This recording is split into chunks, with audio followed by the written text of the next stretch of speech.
Assalamualaikum warahmatullahi wabarakatuh. Perkenalkan, nama saya Rimadona. Saya guru Bahasa Indonesia di SMK Negeri 1 Tanggel.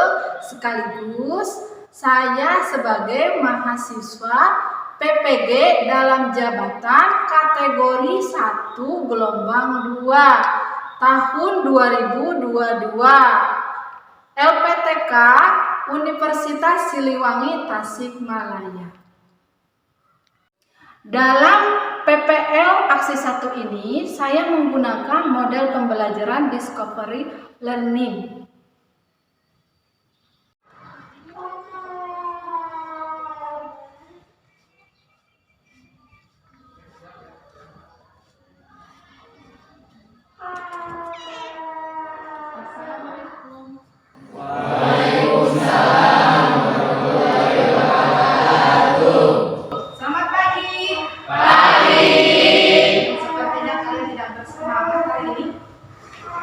Kalau begitu, kalian harus mengucapkan yel-yel, semangat pagi.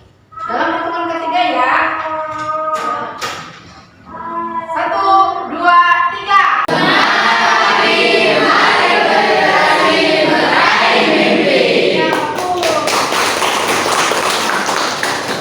Kalau ibu masuk pelajaran apa? Bahasa Indonesia. Dalam bahasa Indonesia ada semangatnya juga. Yuk kita cek semangat bahasa Indonesia. Berdiri semua. Dalam hitungan ketiga. 1, 2, 3. Bahasa Indonesia jika sambut dari dirimu. Bahasa satu jaya.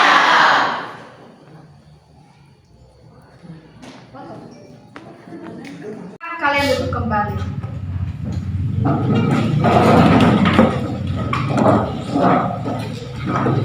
Sebelum memulai pembelajaran, marilah kita membaca doa. Silakan ketua kelas dipimpin doa. Sebelum mulai kegiatan hari ini, alangkah baiknya kita berdoa terlebih dahulu. Berdoa dimulai.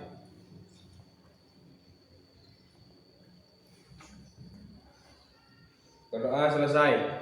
Ucap salam. Assalamualaikum warahmatullahi wabarakatuh.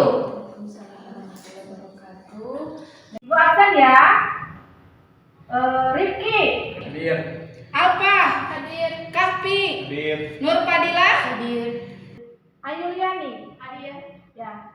Apakah ada yang tidak hadir hari ini? Ada. Siapa namanya? Fadli. Kenalannya apa? Fadli.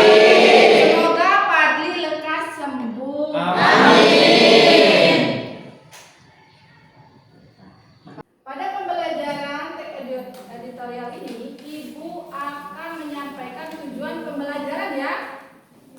Yang pertama, tujuan pembelajaran ini melalui model Discovery Learning, kalian bisa menentukan struktur yang terdapat dalam sebuah teks editorial dengan tepat. Kalian bisa dan mampu menentukan struktur teks editorial dengan tepat. Dan yang selanjutnya, kalian bisa menentukan unsur kebahasaan yang terdapat dalam teks editorial dengan tepat. Nah, jadi selama proses pembelajaran itu, kalian mampu menentukan struktur teks editorial dengan tepat, lalu menentukan unsur kebahasaan dengan tepat.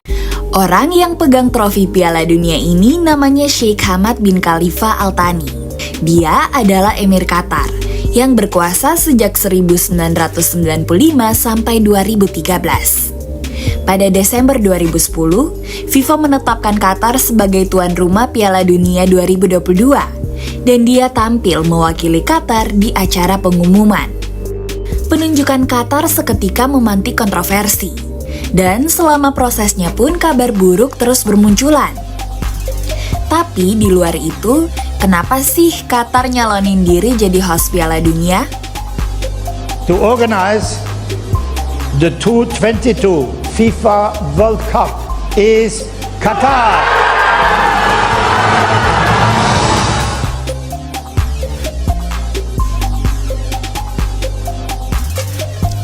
Qatar menghabiskan ratusan miliar dolar AS untuk jadi host Piala Dunia. Angka itu melebihi tuan rumah sebelumnya.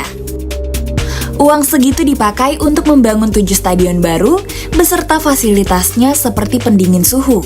Qatar terletak di kawasan Timur Tengah, berbatasan dengan Bahrain, Arab Saudi, hingga Uni Emirat Arab. Luas wilayahnya ini hanya 11.000 km persegi. Kalah telak dibanding Jawa apalagi Kalimantan. Qatar terkenal dengan daerah yang kering dan tandus. Masyarakatnya dulu hidup dengan kemiskinan. Mayoritas bekerja di laut. Bahkan banyak dari mereka yang terpaksa menyelam sampai 18 meter ke bawah laut untuk dapat mutiara yang notabene laku dijual pada saat itu, periode 1900-an. Ketika masyarakat terbelenggu kemiskinan, roda kekuasaan Qatar dijalankan oleh keluarga Thani. Sheikh Mohammed bin Thani menyatukan suku-suku yang sebelumnya berdiri sendiri untuk kemudian digabungkan ke dalam satu pemerintahan. Dia lalu jadi pendiri Qatar, sekaligus emir pertama. Pada masa pemerintahannya, Qatar menekan perjanjian dengan Inggris. Isinya, Qatar diakui sebagai entitas politik yang independen dan akan dilindungi Inggris dari ancaman pihak luar. Meski begitu, Inggris bukan satu-satunya pihak yang campur tangan dalam urusan Qatar. Ada juga Kekaisaran Ottoman yang turut menancapkan pengaruhnya sampai Perang Dunia I mulai. Relasi dengan Inggris bertahan sampai era emir berikutnya, seperti yang terjadi kala Qatar di bawah rezim Sheikh Abdullah bin Jassim Al Thani. Dia menyepakati perjanjian dengan Inggris yang tertuang dalam Anglo-Qatari. Ada beberapa poin penting di kesepakatan ini, seperti Qatar yang bernaung di bawah administrasi Inggris, serta izin untuk Inggris dalam eksplorasi minyak dan gas. Pencarian minyak dan gas di Qatar diwakili oleh Anglo-Persian Oil Company dan menemukan titik pencariannya di Durkan pada 1940. Penemuan di Durkan menuntut pada eksplorasi lebih masif lagi, periode 1960 sampai 1970-an, ditandai dengan masuknya Shell serta dibentuknya Qatar Petroleum. Di waktu hampir bersamaan, Qatar juga mendeklarasikan kemerdekaan dari Inggris, tatkala roda pemerintahan dijalankan oleh Sheikh Khalifa bin Hamad Al Thani. Dengan begitu, kuasa Qatar kian besar, terutama dalam konsesi migas. Kontrol penuh terhadap migas dalam negeri menjadikan mereka pemain penting di level global. Untuk cadangan gas alam, Qatar berada di urutan 3 dunia setelah Rusia dan Iran. Kapasitasnya sentuh 24,7 triliun meter kubik. Sedangkan produksi minyak mentah Qatar tembus 1,3 juta barel per hari. Angka ini menempatkan Qatar sebagai eksportir 15 besar dunia. Capaian itu bikin Qatar mulai bertransformasi dari semula wilayah gurun pasir jadi kota modern. Di level global, Qatar juga perlahan tancapkan hegemoninya. Semua sekali lagi dilakukan dengan migas. Namun gak ada yang abadi di dunia ini, termasuk migas. Meski menjanjikan cuan untuk negara, penggunaan migas diproyeksikan bakal berkurang seiring kuatnya tekanan untuk beralih ke energi ramah lingkungan.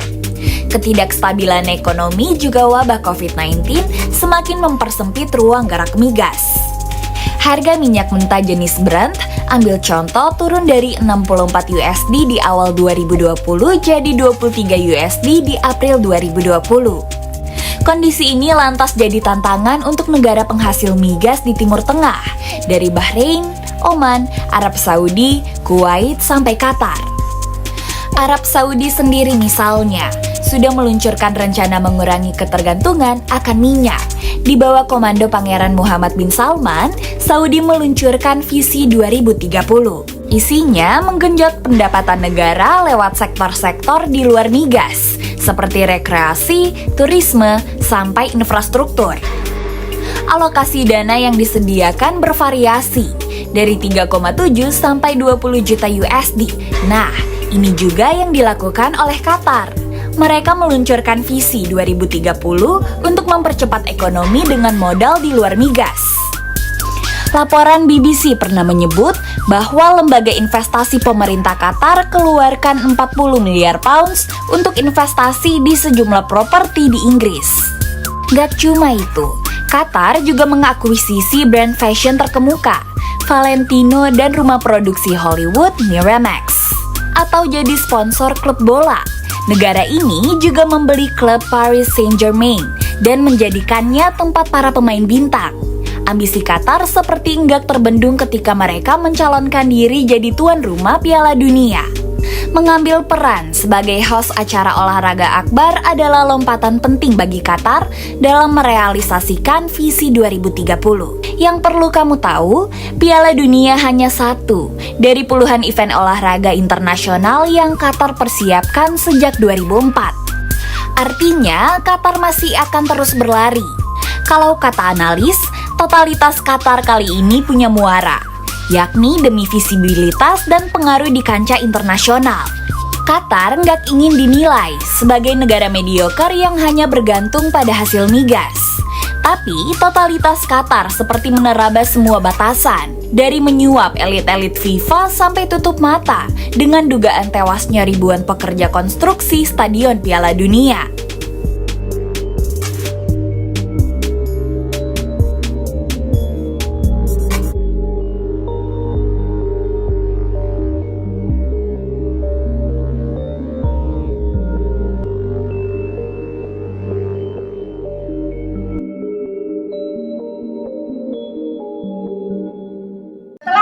Melihat tayangan video ya, mengenai teks editorial, Ibu akan menyampaikan tujuan pembelajaran kalian dalam teks editorial ini. Kalian mampu menganalisis struktur dan kaidah kebahasaan teks editorial. Kalian melihat tayangan tersebut, ada informasi apa yang terdapat dari tayangan tersebut? Ya, Bu.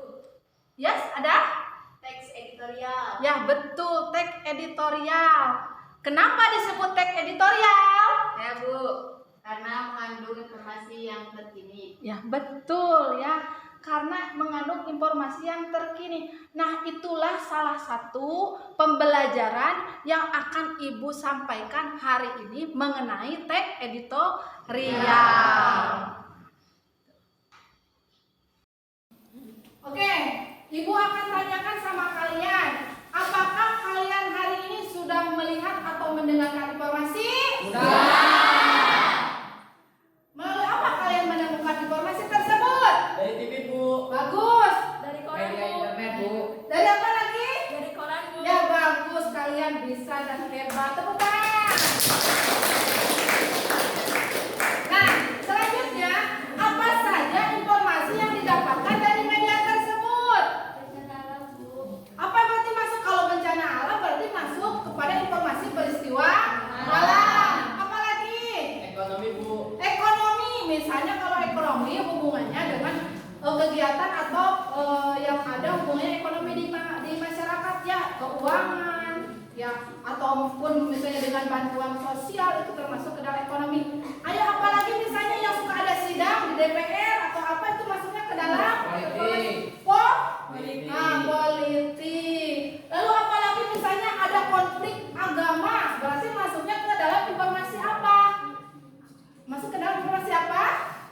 Ya, informasi keagamaan ya, misalnya konflik atau ada ya berita-berita yang menyampaikan konflik adanya unsur agama. Nah itu. Nah, salah satu yang berhubungan dengan materi yang akan Ibu sampaikan adalah mengenai informasi. Informasi apa? Nah, coba perhatikan tayangan ya, di sini kan kalian hari ini atau sudah beberapa pekan kita menyaksikan apa ya? Piala Dunia. Pasti akan menjadi apa itu ya? Sorotan apa? Sorotan dunia ya, karena ini kan mencakup nama negara masing-masing, memberikan apresiasi untuk sepak bola. Nah, itu salah satu. Ini tuh termasuk ke dalam informasi apa berarti kalau hubungannya dengan sepak bola? Masuk ke dalam informasi apa?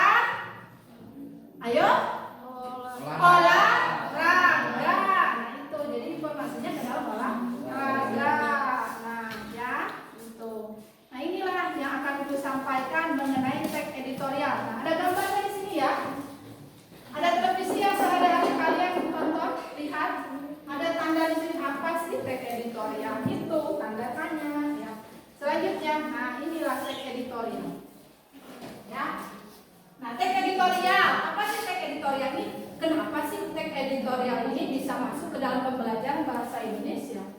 Karena ya, yang namanya informasi bisa dan mudah diterima dan didapatkan oleh semua kalangan, baik itu pelajar, ya, atau masyarakat semua bisa dengan mudah dengan adanya informasi. Nah, di sini teks editorial adalah teks yang berisi pendapat pribadi dari redaksi terhadap suatu isu atau masalah aktual. Nah, coba Ibu mau tanya, siapa yang tahu aktual? Ayo Kajung, siapa yang tahu aktual? Ayo silakan. Kelompok 1, apa itu aktual? Ayo, ya. Tulisan harus mengangkat informasi yang tengah hangat diperbincangkan di masyarakat. Ya, tulisan atau informasi yang hangat. Hangatnya naon sih hangat baru di masyarakat ya. Jadi yang disebut dengan aktual itu informasinya yang hangat, yang baru dibicarakan. Atau yang memang yang namanya informasi tidak boleh itu, bukan tidak boleh ya. Yang kita inginkan itu adalah informasi yang benar-benar selalu terbaru dan terkini. Nah, gitu. Nah, apa saja sih isunya? Pertama bisa mengenai politik, masalah sosial, juga masalah ekonomi. Nah, kita lanjutkan lagi ya. Selanjutnya, nah disinilah ya tuh media informasi cetak. Mungkin di sini kita karena kita daerahnya itu ada di Cianjur Selatan ya, kita kesulitan untuk mendapatkan yang namanya media cetak. Ini namanya apa? Ada yang tahu? Namanya? Koran. Ya, koran. Apakah kalian sudah tahu itu koran? Tahu. Namun kita saat ini karena lokasi kita jauh dari perkotaan dan tidak mendapatkan informasi yang terbaru, yang sudah jarang menggunakan yang namanya koran. Tapi kita tahu koran itu seperti apa. Nah, bagaimana kan kita mendapatkan informasi? Bisa melalui televisi, media internet. Nah, itu salah satu media informasi cetak ya. Selanjutnya, nah ini media informasi internet ya. Itu ini. Ya, bisa didapatkan dengan mudah di internet ya, itu apa saja. Nah, selanjutnya kita perhatikan lagi di sini ada. Nah, itu informasi apa tadi? Yuk, yang keras apa? Olahraga. Selanjutnya ini apa lagi? Tadi peristiwa alam. Ya, selanjutnya ini apa? Peristiwa apa? Berarti tentang peristiwa kejahatan ya, atau misalnya lebih kepada kriminalitas ya. Itu. Selanjutnya ini apa tadi? Masalah atau informasi keuangan. Ini apa? Politik. Ini apa? Kesehatan. Ini apa? Nah, tadi ini masuknya ke dalam ekonomi ya, karena menggunakan dana anggaran pemerintah. Selanjutnya ini informasi apa? Apa? Berarti unsur agama. Nah ini apa yang selalu menjadi fenomenal? Berarti itu adalah informasi yang menyangkut tentang hak asasi manusia. Ya, berarti dengan HAM informasinya HAM. Selanjutnya, sebelum kita belajar mengenai menganalisis struktur dan kaidah kebahasaan teks editorial, Ibu sudah membagikan kelompok diskusi yang kemarin sudah Ibu kirim di grup WA. Nah ya, nah ini nama-namanya kelompok. Nah untuk Padli karena tidak hadir hari ini, tidak apa-apa, ya nanti diwakilkan sama yang lainnya apabila menyampaikan argumentasi. Nah kelompok 1 siap. Kelompok 2 siap. Kelompok 3 siap. Siap. Kelompok 5 siap. Marilah kita selanjutnya untuk pembelajaran menganalisis struktur dan kebahasaan teks editorial. Silakan kalian baca materi yang sudah Ibu berikan. Silahkan baca terlebih dahulu.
siswa kelas 12, bertemu lagi dalam pelajaran Bahasa Indonesia.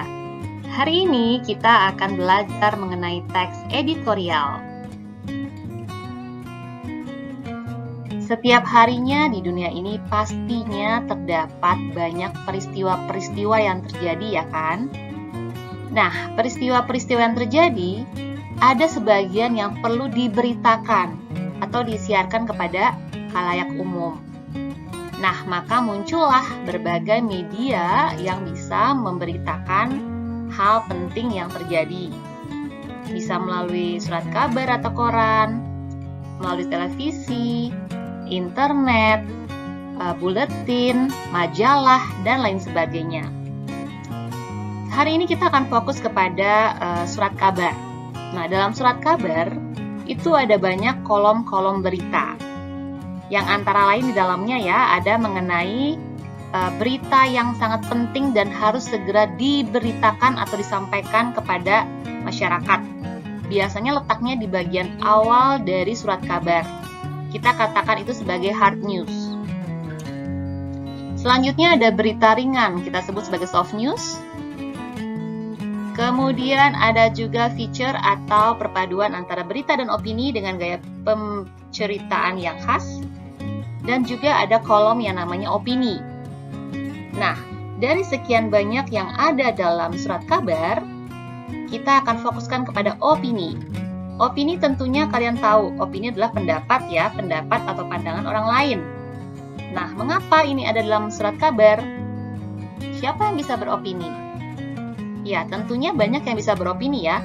Bisa masyarakat, kemudian dia menyampaikan opininya dan dikirim ke surat kabar.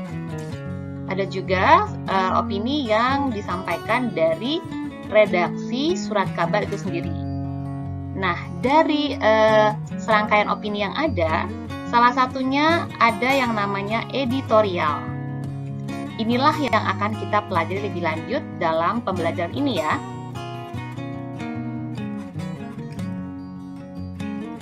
Ini adalah beberapa contoh dari opini berbentuk editorial yang tercetak di surat kabar. Beberapa media menyebut editorial ini sebagai tajuk rencana atau tajuk saja begitu, tapi sama saja. Biasanya editorial atau tajuk rencana letaknya bukan di bagian awal atau halaman utama dari surat kabar, tetapi biasanya dia berada di bagian tengah.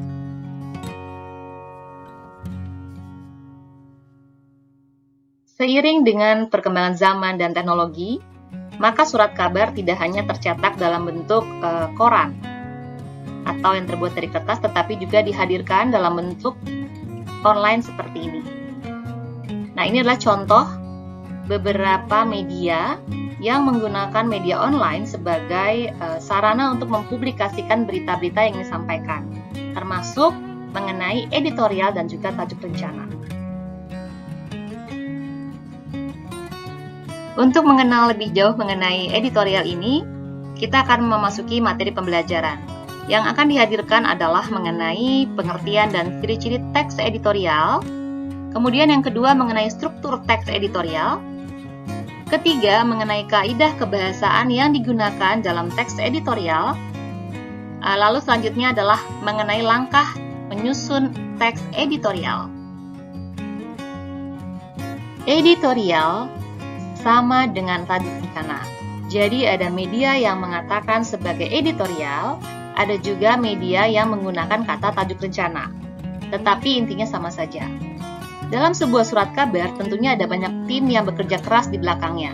Ada tim jurnalis, ada tim berita, ada tim redaksi, dan tim lainnya.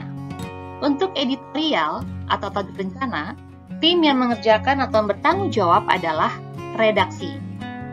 Editorial merupakan sebuah artikel dalam suatu surat kabar yang berisi opini atau pendapat yang ditulis oleh redaksi sebuah media terhadap isu aktual yang sedang ramai diperbincangkan di masyarakat. Opini yang ditulis tersebut dianggap sebagai pandangan resmi suatu media terhadap isu aktual yang sedang terjadi itu. Isu atau masalah aktual dapat berupa masalah politik, sosial, maupun masalah ekonomi.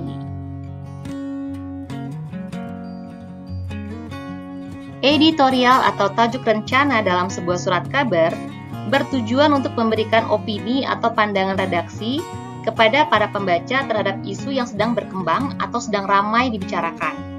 Tentunya opini tersebut tidak hanya opini tanpa dasar, tetapi harus melihat pada fakta-fakta yang terjadi. Kemudian harus ada bukti bahwa apa yang disampaikannya itu bukanlah omongan kosong. Kemudian ada argumen-argumen yang logis. Jadi argumen ini berupa opini-opini yang berhubungan dengan fakta-fakta atau bukti-bukti yang ditemukan dalam masyarakat, terutama berhubungan dengan masalah yang sedang diangkat dalam editorial tersebut.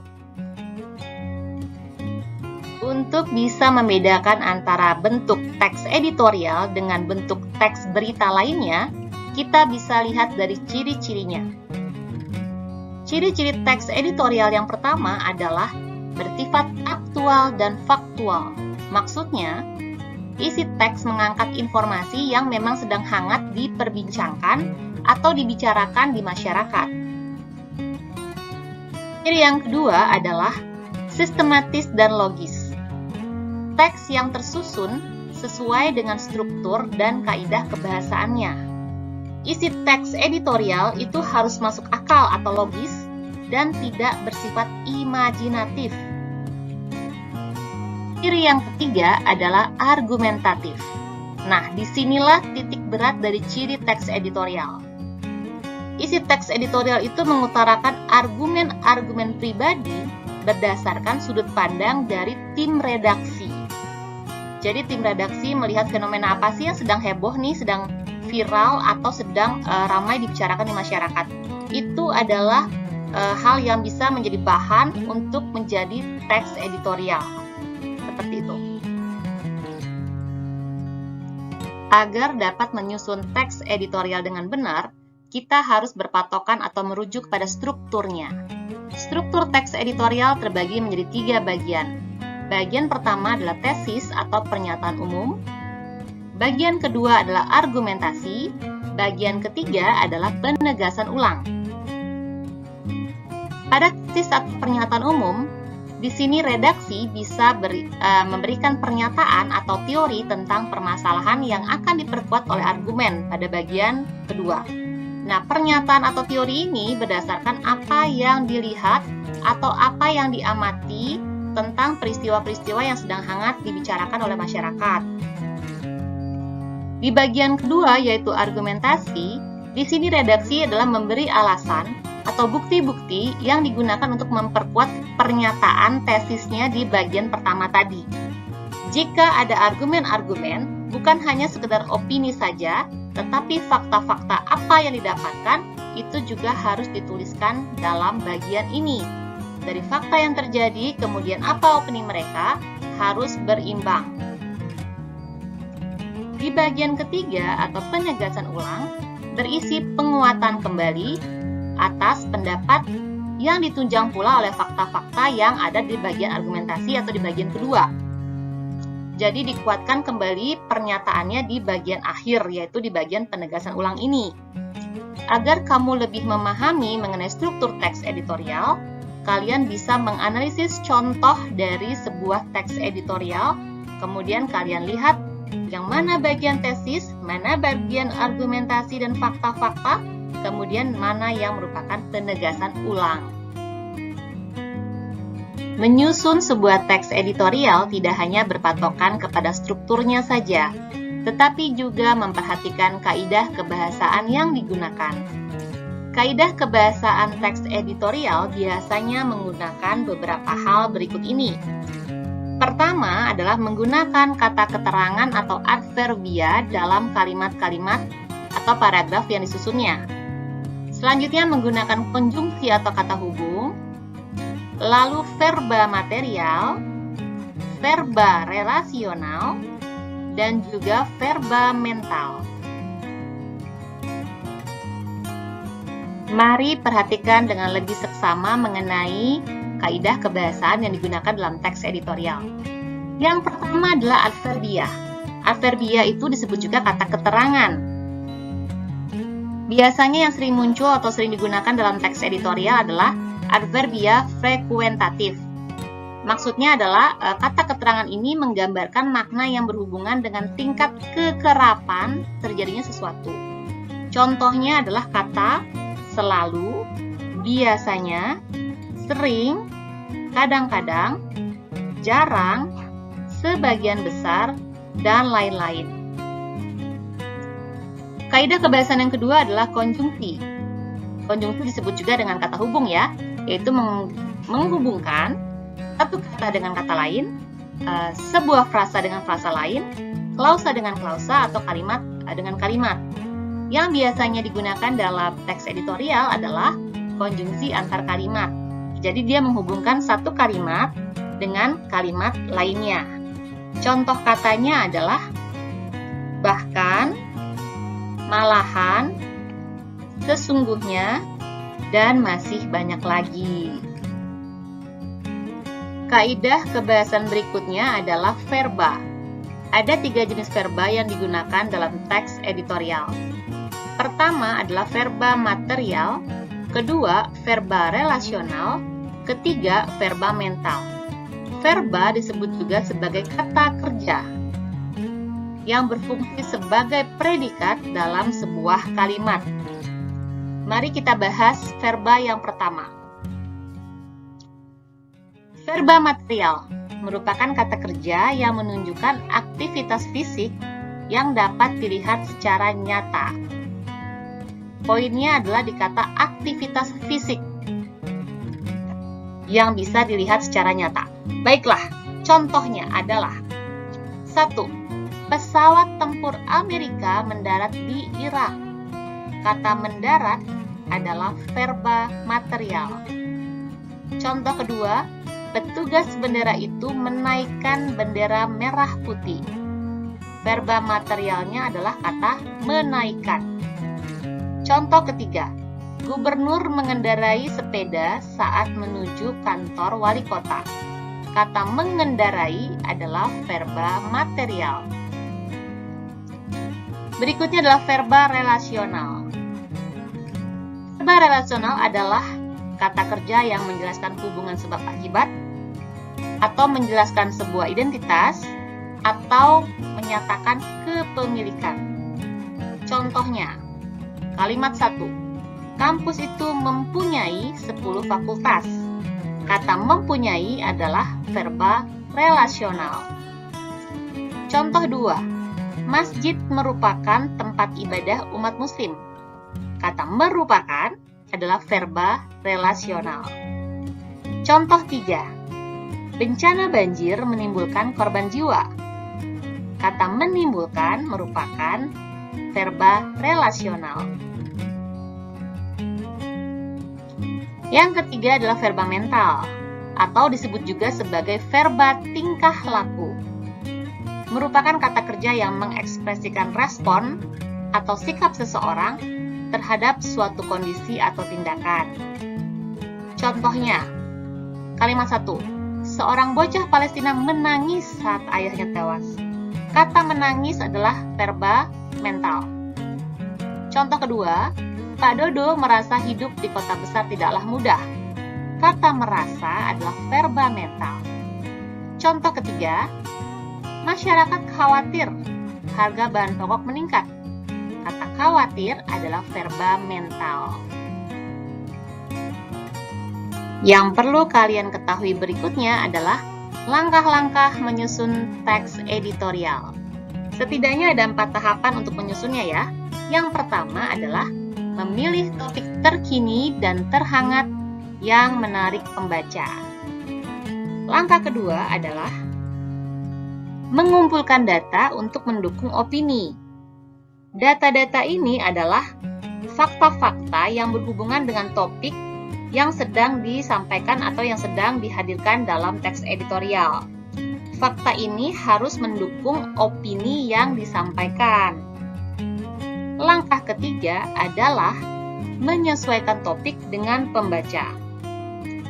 Penulis teks editorial harus memperhatikan penggunaan bahasa, pilihan diksi atau kata-kata, fakta-fakta yang disampaikan, opini yang dikemukakan, apakah sudah tepat atau belum ya bagi pembaca. Hal ini perlu dipertimbangkan. Langkah keempat adalah ketika teks sudah disusun, yang tidak boleh terlewat adalah menyunting teks editorial. Kenapa harus disunting dulu atau diedit dulu? Supaya kita bisa memeriksa kembali dan merevisi jika ada kesalahan dalam penyampaian. Apakah tidak tepat dalam penggunaan kalimat, tidak tepat dalam pemilihan diksi, atau mungkin tidak tepat dalam menggunakan tanda baca. Hal itu sangat perlu diperhatikan supaya teks yang kita buat itu sudah cocok atau sudah sesuai untuk disampaikan kepada para pembaca.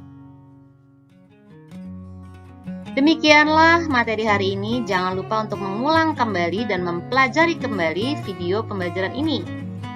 Kemudian jangan lupa juga kalian carilah sebuah teks editorial, baca dengan teliti, identifikasilah apakah strukturnya sudah benar dan apakah kaidah kebahasaannya juga sudah tepat. Sampai jumpa.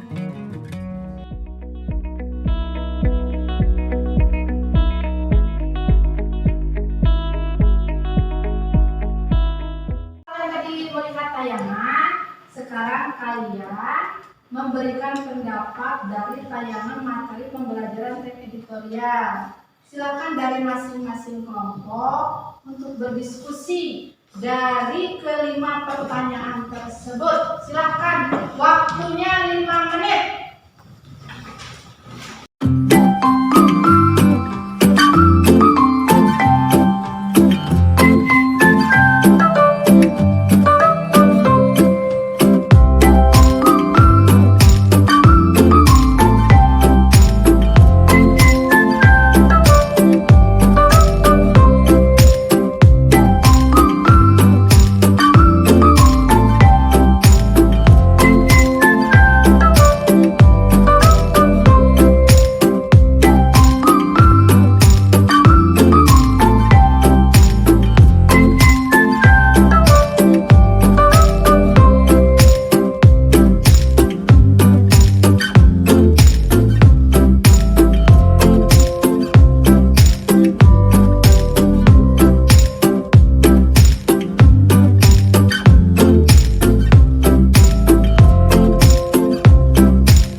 Melihat tayangan tersebut, apakah ada yang ditanyakan?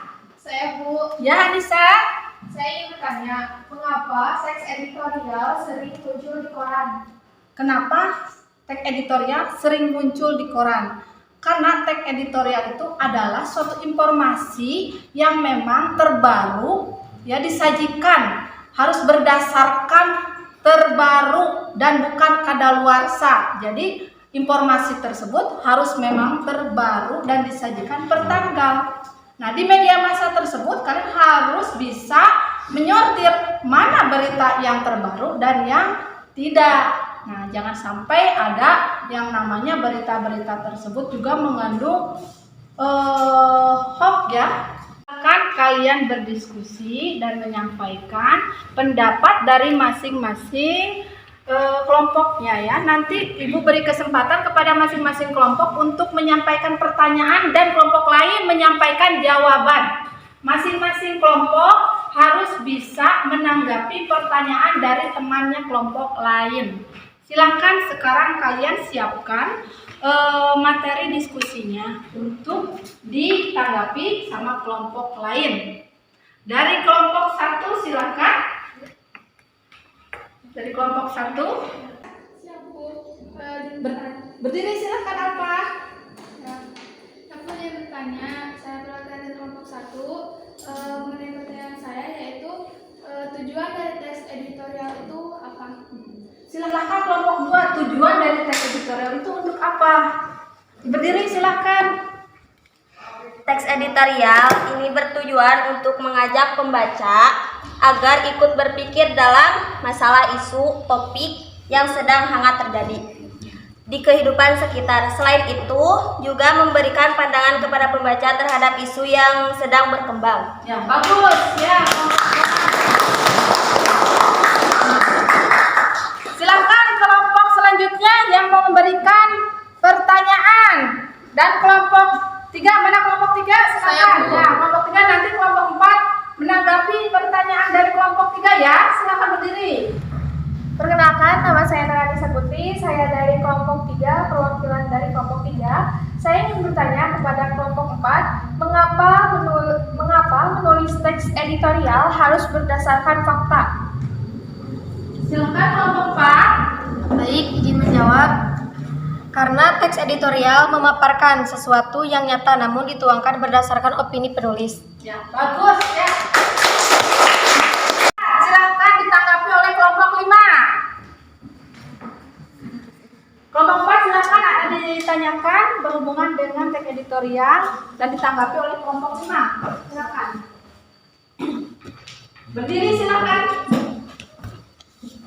Baik, saya perwakilan dari kelompok 4 ingin bertanya, mengapa teks editorial harus menggunakan bahasa yang santun?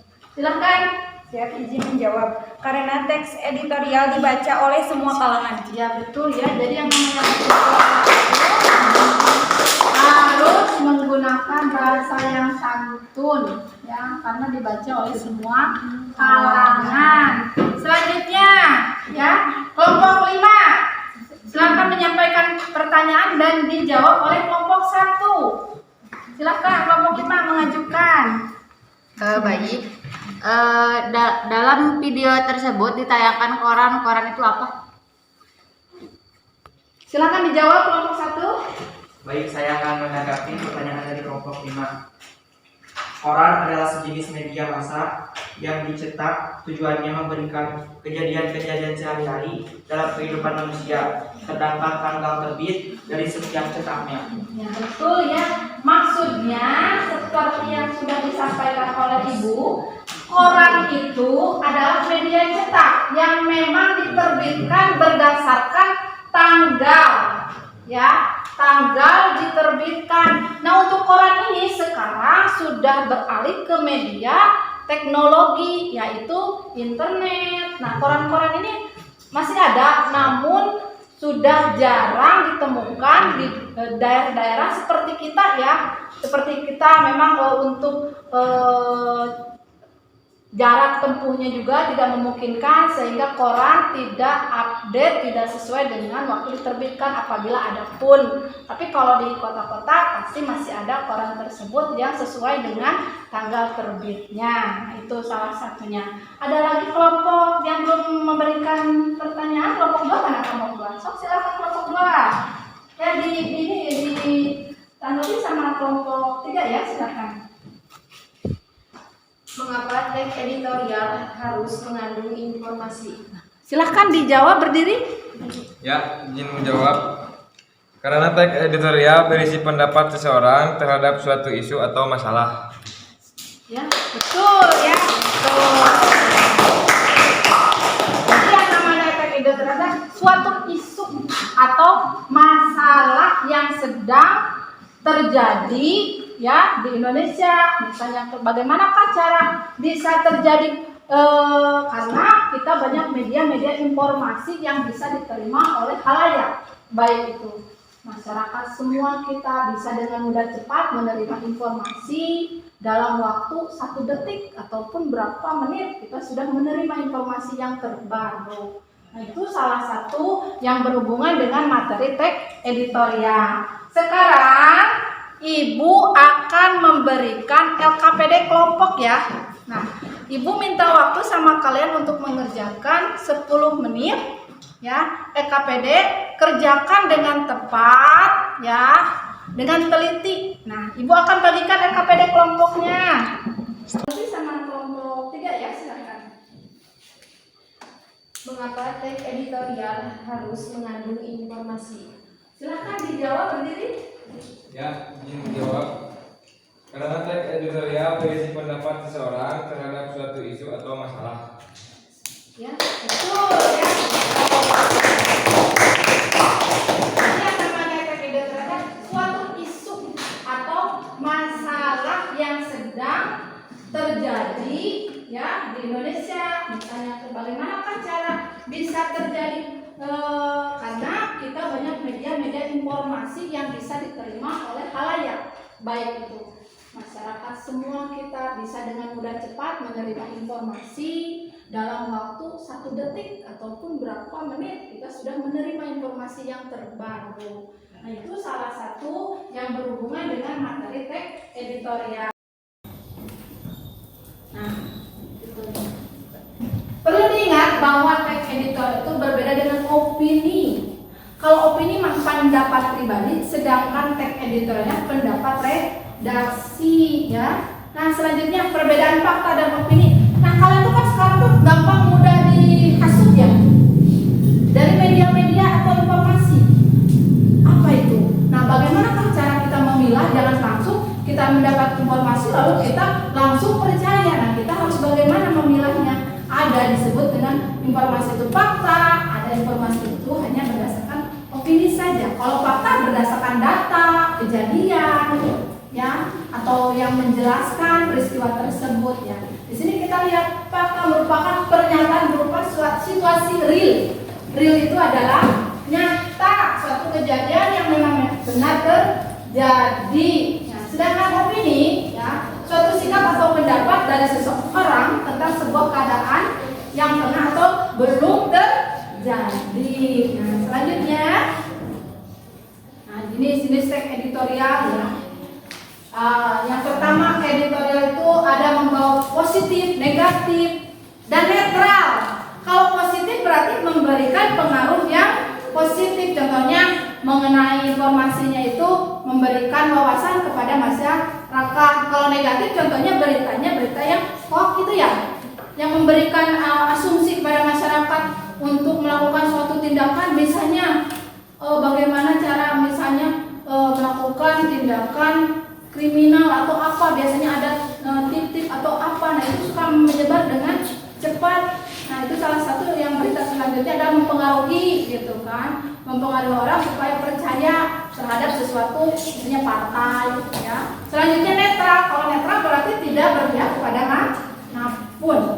Nah, selanjutnya yang itu adalah kontroversial editorial yaitu nah di sini agar bisa ditujukan untuk mempengaruhi pembaca agar berpihak kepada opini redaksi. Dan selanjutnya itu adalah ini ya, isu itu sementara atau tanggapan diserahkan sepenuhnya kepada pembaca. Sekarang Ibu akan memberikan LKPD kelompok ya. Nah, Ibu minta waktu sama kalian untuk mengerjakan 10 menit ya. LKPD kerjakan dengan tepat ya, dengan teliti. Nah, Ibu akan bagikan LKPD kelompoknya. Tolong ditulis nama-namanya di sini ya. Anggota kalian kan sudah ada 5 orang ya di sini. Nah, Ibu akan bagikan. Silakan kalian. Nah, di situ ada informasi ya, ada informasi di sini. Nah, tolong diperhatikan, semua ada informasi. Tolong dianalisis berdasarkan strukturnya, kaidah kebahasaannya. Nah, Ibu sudah siapkan di sini ya lembarnya. Kalian cukup hanya menuliskan saja bagian paragraf keberapa, strukturnya, dan diberikan penjelasan. Begitu pula dengan unsur kebahasaannya. Sudah Ibu buatkan tabelnya, kalian tinggal mengisi dan menulis saja. Nah, silahkan Ibu beri waktu sama kalian ya untuk mengerjakan kelompok 2. Silakan. Kelompok 3, silakan. Kelompok 4. Nah, ini silakan mengerjakan. Yuk, kita mulai ya. Sok dibuka, dibaca ya informasi tersebut. Informasi ya. Nama-namanya semua diisi sesuai dengan. Ya, tulis namanya dulu ya. Nama anggota kelompoknya masing-masing. Kelasnya juga. Ya, silakan. Ya. Kelompok 5, silakan ditulis nama anggota kelompoknya.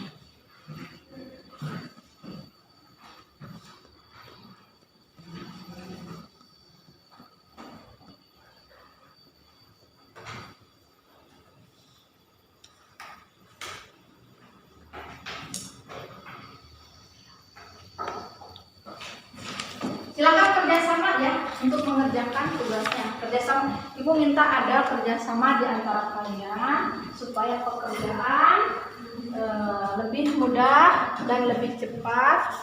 Nah, silakan. Yuk, ya. Ini berhubungan dengan struktur. Nah, kalian hanya membaca informasi yang terdapat pada halaman pertama. Silakan tentukan paragraf keberapa yang termasuk ke dalam pengenalan isu dan tesis. Lalu penjelasannya ditulis paragrafnya di sini ya. Gitu. Sama juga seperti ini, seperti ini. Silakan mengerjakan.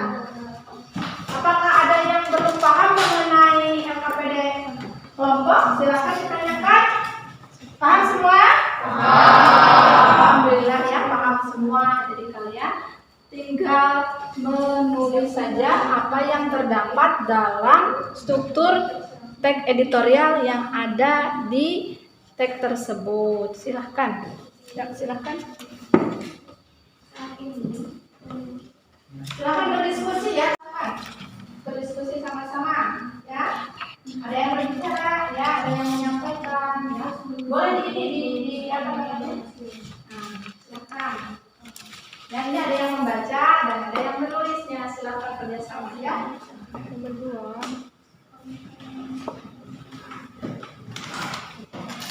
Selain itu, koma. Penyakit yang tidak menular.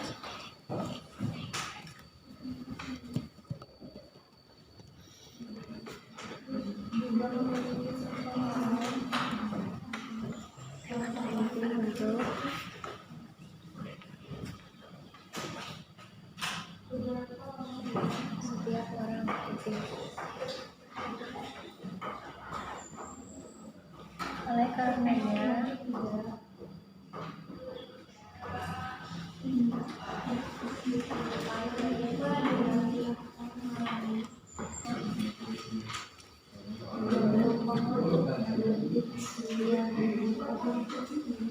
gimana?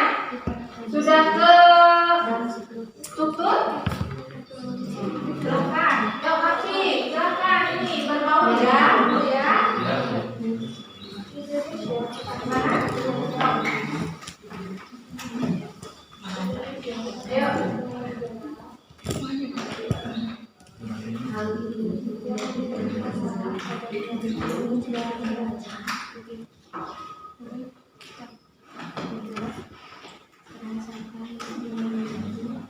Boleh diberi ini ya, bergiliran untuk tugasnya.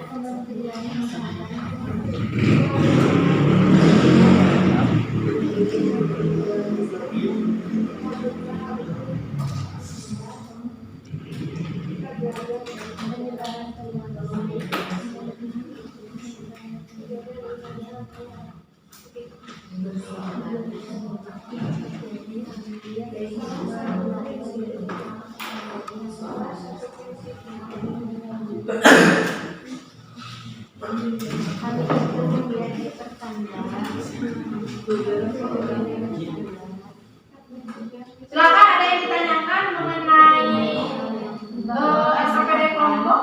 Ada yang belum paham? Silakan ditanyakan mengenai strukturnya, ya. Dan strukturnya ada berapa? Ada tiga, ya. Gitu. Jadi harus memuat 3 struktur teks editorial, ya.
dalam teks editorial ini ada berapa strukturnya?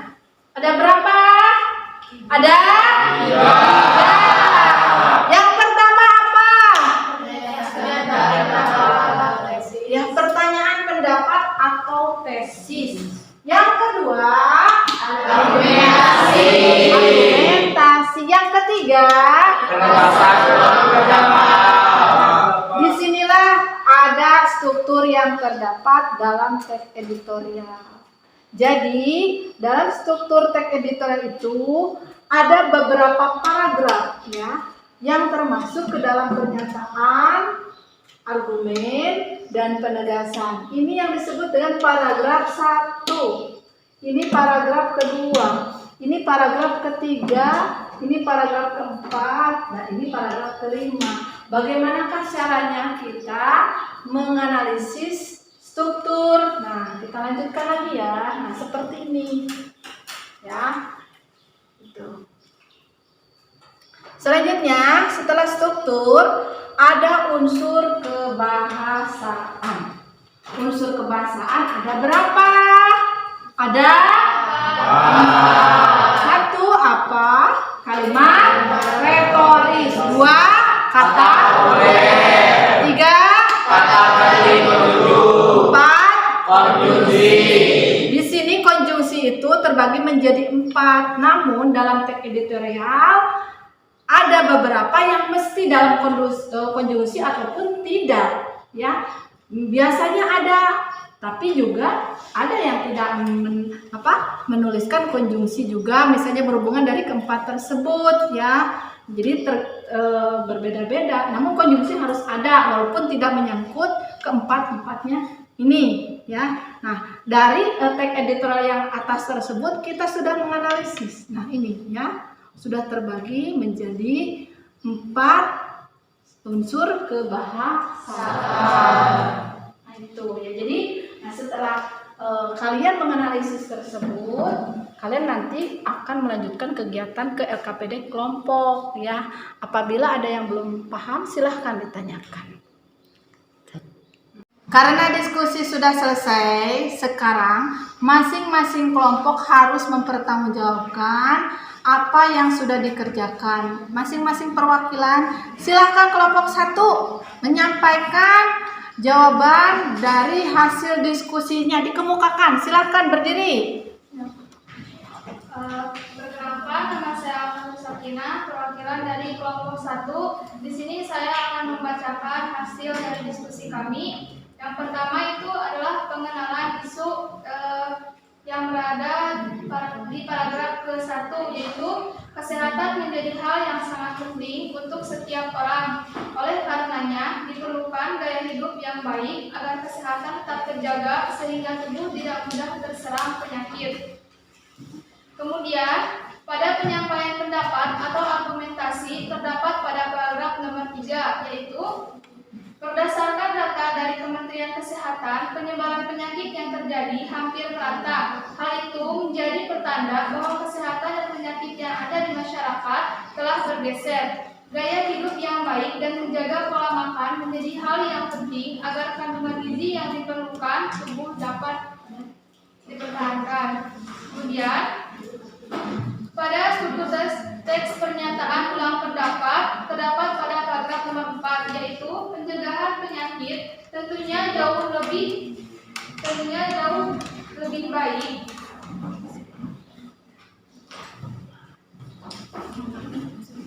Namun, seharusnya hal itu membuat kita belajar dari negara lain terkait penanganan terhadap penyakit tidak menular.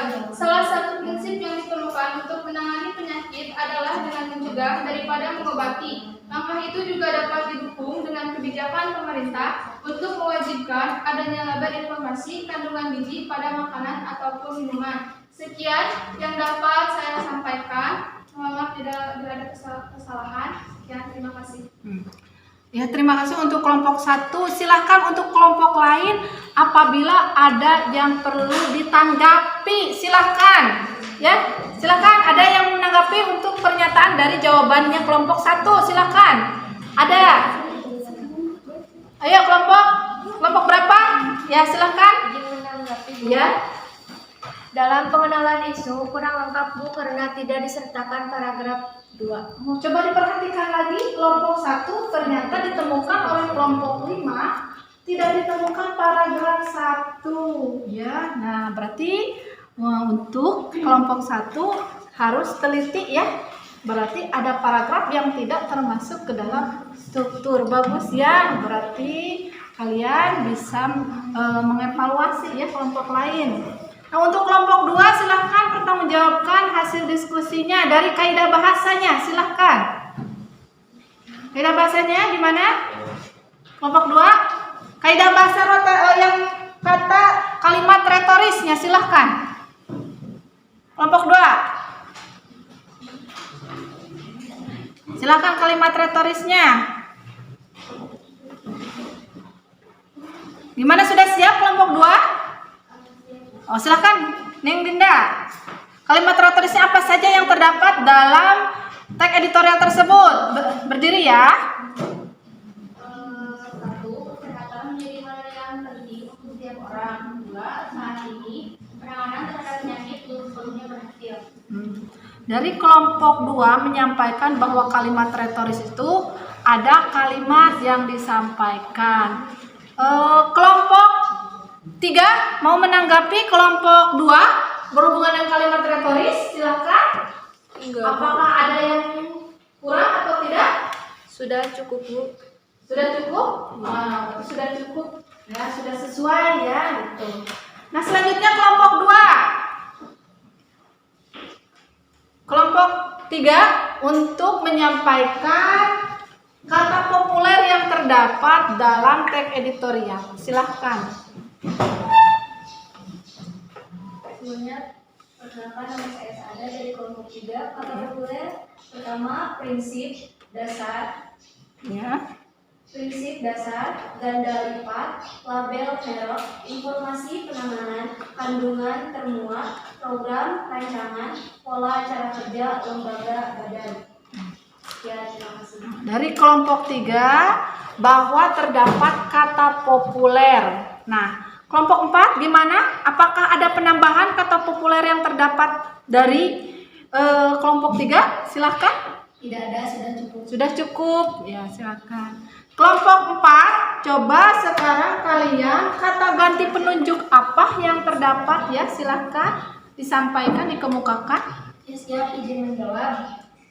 Saat ini penanganan terhadap penyakit penular maupun belum sepenuhnya berhasil. Selain itu, penyakit yang tidak menular juga memiliki persoalan yang sama. Hal itu menjadi pertanda bahwa kesehatan dan penyakit yang ada di masyarakat telah bergeser. Langkah itu juga dapat didukung dengan kebijaksanaan pemerintah untuk mewajibkan adanya label informasi. Ya, gitu. Kelompok 5 ada atau kelompok 1 mau menanggapi? Cukup. Nah, jadi kata ganti menunjukkan ya. Menunjukkan bisa menggunakan oleh karena itu ya. Nah, selanjutnya kelompok 5 menyampaikan atau mengemukakan konjungsi apa saja yang terdapat dalam teks editorial. Silakan kelompok 5.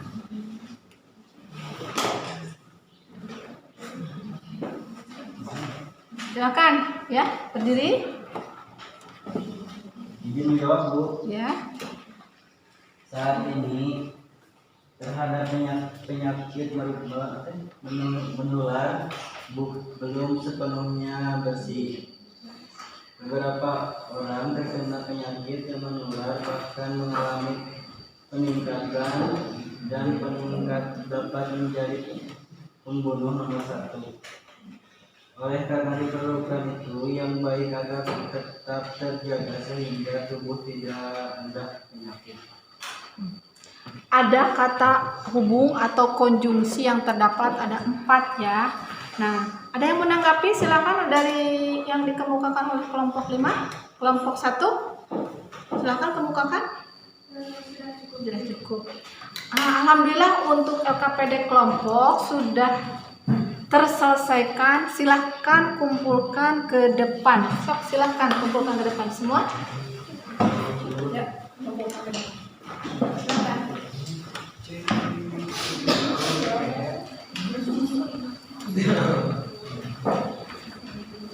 Silakan.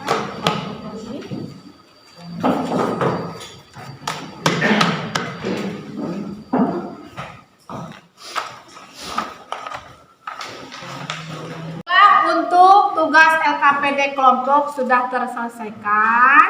Nah, apabila ada yang belum paham, silahkan ditanyakan kembali. Gimana? Sudah paham semua atau masih ditanyakan? Sudah. Alhamdulillah, ya semua sudah paham.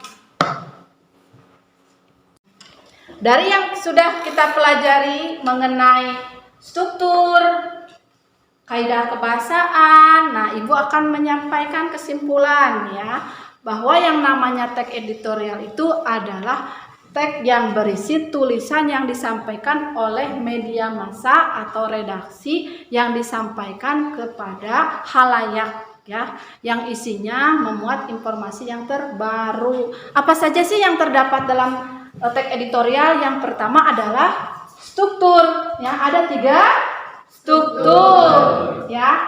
Nah, 3 struktur itu yang pertama adalah ya tesis, yang kedua argumen, yang ketiga penegasan ulang. Setelah struktur ada apa lagi? Unsur ya, betul, unsur kebahasaan. Ada berapa unsur kebahasaan tadi yang sudah kalian kerjakan? 4. 1, adanya kalimat retoris. Yang kedua ada kata populer. Yang ketiga ada yang keempat ada kondusif. Alhamdulillah ya, untuk materi mengenai menganalisis struktur dan unsur kebahasaan. Sudah? Selanjutnya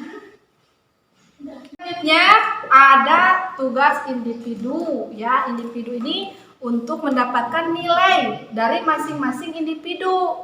Kalau yang tadi yang sudah kita laksanakan itu ada nilai kelompok, dan sekarang adalah nilai individu yang harus kalian peroleh dari IPK indikator ini tersebut. Jadi kalian harus bisa menjawab pertanyaan yang sesuai dengan indikator. Ya, Ibu akan panggil namanya ya. Silva, silahkan. Siti Airosipah, silahkan diambil. Siti Salma.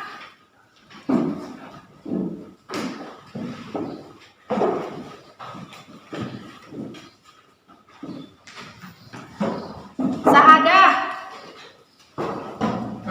Nur Anissa.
Alhamdulillah untuk pembelajaran teks editorial menganalisis struktur dan kaidah kebahasaan sudah selesai, dan untuk selanjutnya nanti minggu depan kita akan belajar mengenai merancang teks editorial.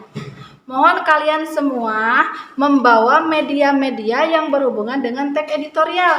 Misalnya tadi ya ada koran. Silahkan kalian kalau bisa koran yang terbaru dibawa, dan akan kita akan kita cari informasi yang terdapat dalam teks editorial yang di media cetak tersebut. Apabila tidak ada, kalian bisa menggunakan gawai ya atau handphone yang kalian punya gitu. Karena itu nanti kita bisa menemukan teks editorial tersebut. Dan selanjutnya kalian boleh mempersiapkan diri untuk pulang. Silakan. Siapkan semuanya. Yuk siapkan. Ya, seluruh siswa. Alhamdulillah kita sudah melaksanakan kegiatan pembelajaran untuk pelajaran bahasa Indonesia. Kepada KM, silakan berdoa untuk mengakhiri pembelajaran bahasa Indonesia. Silahkan. KM, silahkan dipimpin. Sebelum mengakhiri kegiatan hari ini, alangkah baiknya kita berdoa terlebih dahulu. Berdoa dimulai.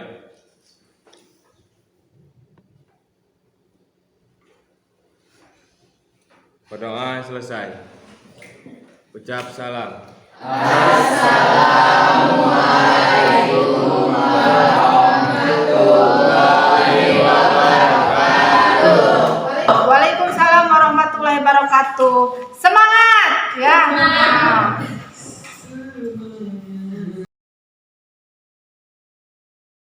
Alhamdulillah untuk pertemuan ya dengan Ibu bahasa Indonesia sudah selesai, dan jangan lupa untuk minggu depan mempersiapkan media yang harus dibawa. Sekian dari Ibu. Wabillahi taufiq wa hidayah. Wassalamualaikum warahmatullahi wabarakatuh. Waalaikumsalam.